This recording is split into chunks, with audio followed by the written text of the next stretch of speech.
আওয়ামী লীগের বিজয় দিবসের অনুষ্ঠানে যোগ দিয়ে এবারে তোপের মুখে পড়লেন সঙ্গীতশিল্পী প্রীতম হাসানের বড় ভাই প্রতীক হাসান। এমনকি অভিযোগ উঠেছে তিনি নাকি সেই অনুষ্ঠানের প্রধান অতিথি ছিলেন, যেই অনুষ্ঠানে বক্তব্য রেখেছেন স্বয়ং আওয়ামী লীগের সভানেত্রী শেখ হাসিনাও। অনুষ্ঠানের কিছু ভিডিও সামাজিক যোগাযোগ মাধ্যমে ছড়িয়ে পড়ার পর থেকেই এ নিয়ে চলছে ব্যাপক আলোচনা সমালোচনা। সেই সাথে প্রশ্ন উঠেছে আওয়ামী লীগের সাথে প্রতীক হাসানের পরিবারের সম্পৃক্ততা নিয়েও। বলা হচ্ছে প্রতীক হাসান কি তাহলে আওয়ামী লীগের ঘনিষ্ঠ সহযোগী? সোমবার আকিব রহমান নামে একজন ফেসবুক ব্যবহারকারী কিছু ভিডিও আপলোড করে একটি পোস্টে দাবি করেন লস অ্যাঞ্জেলসে আওয়ামী লীগে আয়োজিত এক অনুষ্ঠানে শেখ হাসিনা ভার্চুয়ালি বক্তব্য দিয়েছেন, যেখানে তিনি নিজেকে এখনও বাংলাদেশের প্রধানমন্ত্রী হিসেবে দাবি করেন এবং শীঘ্রই দেশে ফেরার ঘোষণাও দেন।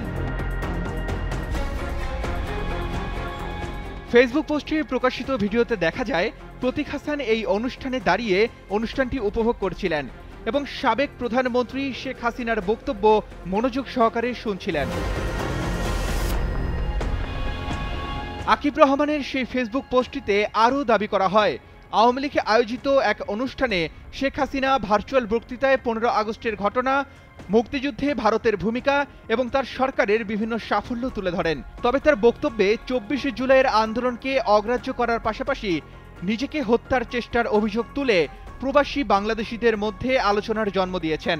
প্রতীক হাসানের পক্ষ থেকে এ বিষয়ে কোনো প্রতিক্রিয়া পাওয়া যায়নি, তবে এ বিতর্ক তার ভক্ত অনুরাগীদের মধ্যে ভিন্নমত তৈরি করেছে। অনেকেই বলছেন একজন জনপ্রিয় সঙ্গীতশিল্পীর উচিত ছিল এই ধরনের রাজনৈতিক বিতর্কিত অনুষ্ঠানে না যাওয়া। কেউ কেউ প্রশ্ন তুলেছেন প্রতীক হাসান কি আওয়ামী লীগের ঘনিষ্ঠ সহযোগী? অনেকেই মনে করছেন এই অংশগ্রহণ প্রতীক হাসানের ভাবমূর্তিতে নেতিবাচক প্রভাব ফেলতে পারে। যেখানে বাংলাদেশের জনসাধারণ এখনো প্রতিনিয়ত শেখ হাসিনাকে দেশে ফিরিয়ে এনে বিচারের দাবিতে বিক্ষোভ মিছিল করছে, সেখানে স্বৈরাচারী শেখ হাসিনার দল আওয়ামী লীগের এমন একটি অনুষ্ঠানে প্রতীক হাসানের অংশগ্রহণ কতটা যৌক্তিক? প্রশ্ন রইল আপনাদের কাছে। Arman Ali, Daily Sun.